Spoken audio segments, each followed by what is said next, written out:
He's not gonna beat me. Don't worry about it. He's not gonna beat me. Don't worry about it. I think this fight is gonna be in the books of the history of boxing for sure. That's for sure. For sure, them belts coming with me.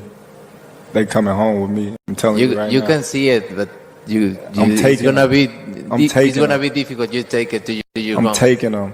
And ain't nothing you gonna be able to do about it come fight night. I know Turkey's in your corner, I promise you. But look, it's gonna be very difficult. He's gonna be so mad that day.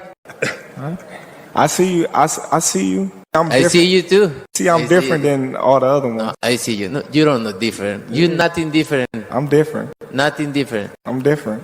We'll see. You're gonna see. We'll know see. it. We'll see. We're gonna see. Terence Bud Crawford against Saul Canelo Alvarez. Terence Crawford has a good chance of winning this fight, in my opinion. When two pound-for-pound fighters collide with similar styles and similar attributes, we then have to start looking at different nuances to decide who we think will win said fight. And with Canelo being the bigger man, the obvious choice would be Canelo to win, because a good big man beats an equally good little man. Now, this is to say that these two guys are equally as good as each other. One thing I'll definitely say is that they are definitely top 4, top 5, probably top 3 pound for pound in the world at this point. The difference for me is Canelo has been in a lot of hard fights, a lot of fights that has aged him. He's actually a year or two younger than Crawford. But Crawford has not been in a fight that really has pushed him to a limit. He has never been really challenged, really pushed to the edge. So even though he's the older man in years, he's actually the younger man in fights, because he doesn't really get hurt in fights. He never really gets tested in fights. The one guy that they thought was going to give him a hard time, he dispatched of Errol Spence so quickly and easy that it left the boxing community, the boxing world and the casuals in total awe and total disbelief. Couldn't believe how easy it was that he dealt with Errol Spence. Now, personally, I actually thought that he would have dealt with Errol Spence kind of easily. I don't think it would be that easy, but I did think it would be easy, so I wasn't surprised at all. And this is what makes me think that he can definitely do a job. Not necessarily because it's Errol Spence, but it's just the ease of the way that he's gone through his opponents to this point. I think his hardest fights were like Mean Machine and maybe Felix Diaz and Yuriorkis Gamboa, when Gamboa was unbeaten and they were calling him Mini Mike Tyson. Those were his most challenging fights, in my opinion. I think even when he beat Ricky Burns, it did go the distance, but I don't think he ever got hurt in that fight, in my opinion. I think Gamboa hurt him at a point. I think Felix Diaz hurt him at a point. I think he had a difficult puzzle to solve with Victor Postol, but I don't think it was a taxing fight on his body. I think he eases through all, if not most, of his fights. So, with that being said, I think that he's younger in terms of his fighting age. Canelo had hard fights against the likes of Triple G, gave him a hard fight. Bivol gave him a very hard fight that was very taxing on him. Even though he was very elusive in that fight at points, he did take a lot of punishment in that fight, hence why he lost the fight. And I think other fights back in the day gave him some challenges that he didn't really navigate as well as Crawford has navigated his fights. I think Austin Trout was a very testing fight for him at 154. The fight before he fought Floyd Mayweather. I think the fight with Erislandy Lara was testing for him. And even Shane Mosley. And then when you talk about the likes of Miguel Cotto was at the end of his career. So it looks as a big name, it's a good name. But a lot of these guys that he fought with the names, they were very much at the end of their career. So his resume looks great, but he fought a lot of these guys when they were finished. Okay, Crawford hasn't fought and beat any great, big, ginormous, legendary name, but every fighter that he's fought was in their prime and was the best of that time in that division, and he dispatched of everyone easily. in my opinion. I think the nuances that he brings with his elusiveness, I think he's so cerebral. Terence Crawford is a cerebral fighter. This is why his in-fight adjustments are so effective, because he's really trying to put a hurting on his opponent. The last fight he had against Madrimov was a technical fight because Madrimov never really came to engage. And that's the difference. It wasn't as bad as Williams' skull, but it wasn't a head-to-head, toe-to-toe type fight. So it's not a type of fight that I could compare and say, oh, because you didn't deal with Madrimov clinically, you then can't beat Canelo, because they fight totally different. The way Canelo fights, he will be more available to be hit. The way Canelo fights is more of a style that Terence Crawford is used to. Madrimov has this European amateur style mixed with a lot more movement and unorthodox stances and unorthodox places to throw punches from. It's not every day that you're going to see Israel Madrimov in the ring. Canelo Alvarez is a lot more flat-footed because he's planting his feet to throw power shots. That's his thing. He's got good foot movement, got good footwork, but he's much more flat-footed because he's trying to generate as much power as he can. For me, Terence Crawford is an all-time great. For me, Terence Crawford can compete in any era. The throwback eras and everything. I think he could compete and be successful in all of these eras. The same could be said for Saul Canelo Alvarez, but I just see that with Saul Canelo Alvarez's last few fights, he has somewhat taken his foot off the gas a bit. Since he's moved up to super middleweight, he has definitely focused on a lot of power shots.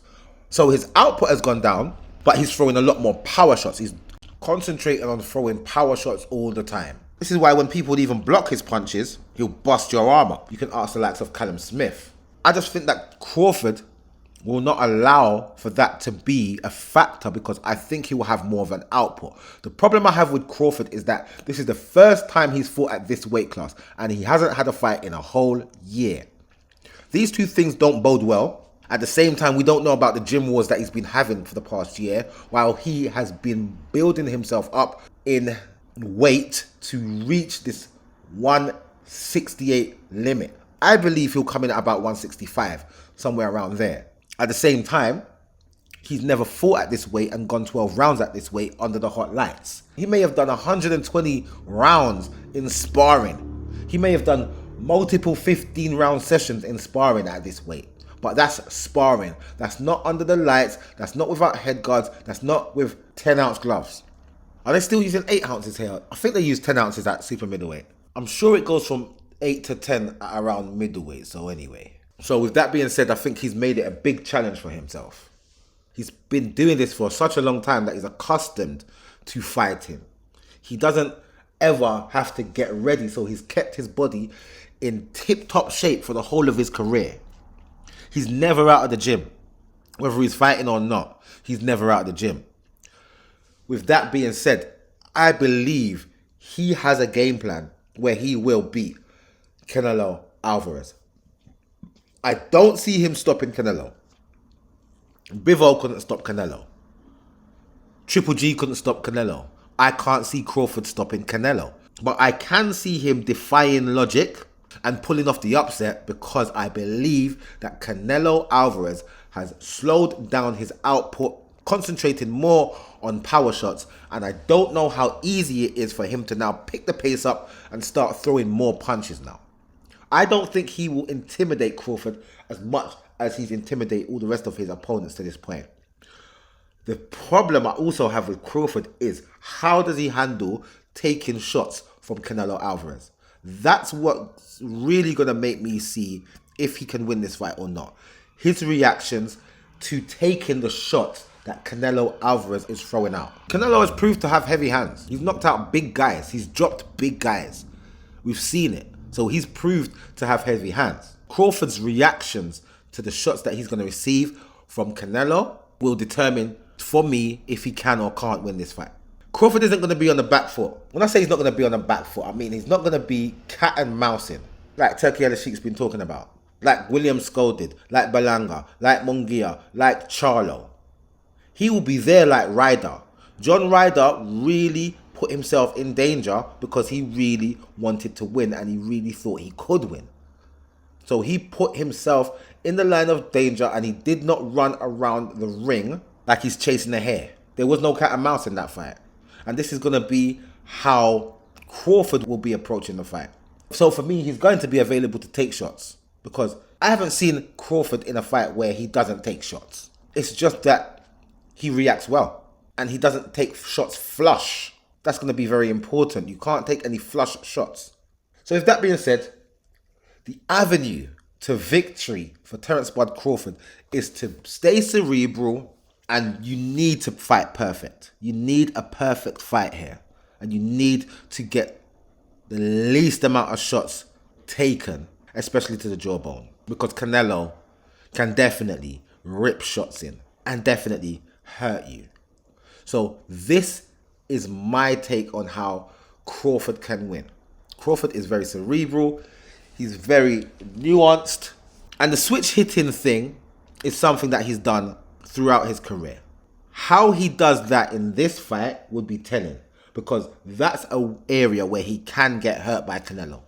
If he switches at the wrong time and Canelo times it, because he's been watching footage to see how he switches and when he switches, what indicators are there to say that he's going to switch, then it could be very dangerous for Crawford. But for me, I believe that Crawford has a chance of winning this fight if he stays with his cerebral tactics and leads with that jab and takes him to a majority points decision win. One other thing is that Crawford has definitely visibly carried his strength up through the weight classes. He's actually gotten stronger as he's gone up the weight classes. He knocked out everybody that he fought at welterweight. Every single fight he had at welterweight, he stopped the man. Super welterweight, he didn't really get to display the power that he's got at that weight class because he only had one fight and it was against a very awkward fighter. So that is something that I've noticed with Terence Crawford as he's moved up these weight classes. I'll end it there. That's my take on how Crawford can win this fight. And I will see you guys in the next video.